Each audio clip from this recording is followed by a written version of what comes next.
Dr. Schaefer, I have a couple questions for you. Thank you both for your presence and your testimony here today. Under the leadership of SecDef Austin, the Department of Defense and each of the services has undertaken a host of actions to confront legitimate threats of extremist activity and proactively educate our service members on these issues to prevent their falling prey to recruitment by violent extremist organizations, some of which specifically target members of the military and law enforcement. Would you please specifically speak to how Army Directive 2024-07 fits into these efforts while still protecting the rights of service members pertaining to political or religious affiliation? Well, as I mentioned before, really the guiding light for that, our policy and the DoD policy is the fact that people can say things, but it's when they cross that line into active participation. That is the way the department has clarified the definition of extremism, and it has laid out those 14 criteria for active participation in extremism.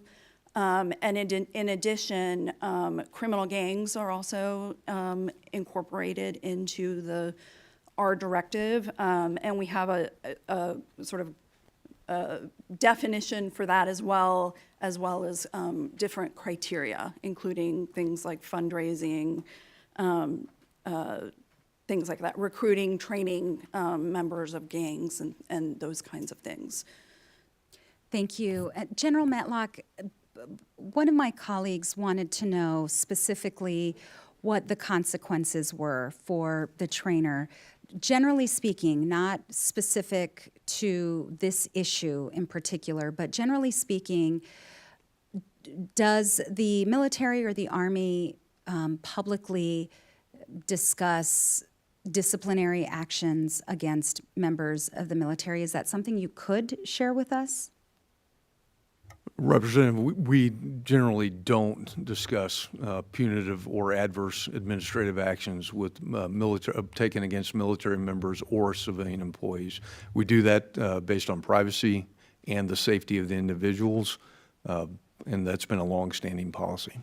So with regard to this issue now in particular, you all have discussed, I mean, believe me, I was equally alarmed as my colleagues were, and the breadth of those organizations identified was startling. For example, an animal rights organization that is listed as a terrorist organization. And so I appreciate the fact that you are here talking about it, but I do think it's important for the public who might be watching to understand the limitations in a public setting around talking about disciplinary actions with regard to specific individuals. And so you mentioned privacy and safety. Are there other issues within policy that would prevent you from talking about specific disciplinary action against a member of your personnel?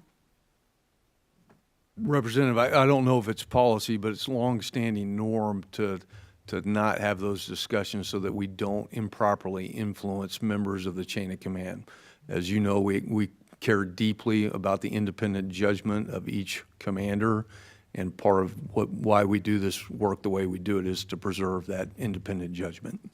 I appreciate that. And then just finally, anything you'd like to add in addition to what was mentioned to Representative Kim about going forward, how to prevent this in the future, anything that you might have left out? I appreciate how thorough you've been.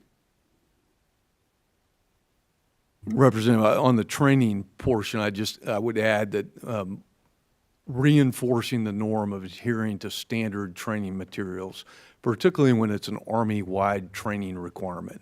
And that's always the best practice, is to use the standard materials and then tailor specific mission preparation activities for a specific location. And when commanders do that, they're always on track with the training and always on track with their mission preparation. Appreciate it. I'm out of time. I yield back. Mr. Mills. Thank you so much.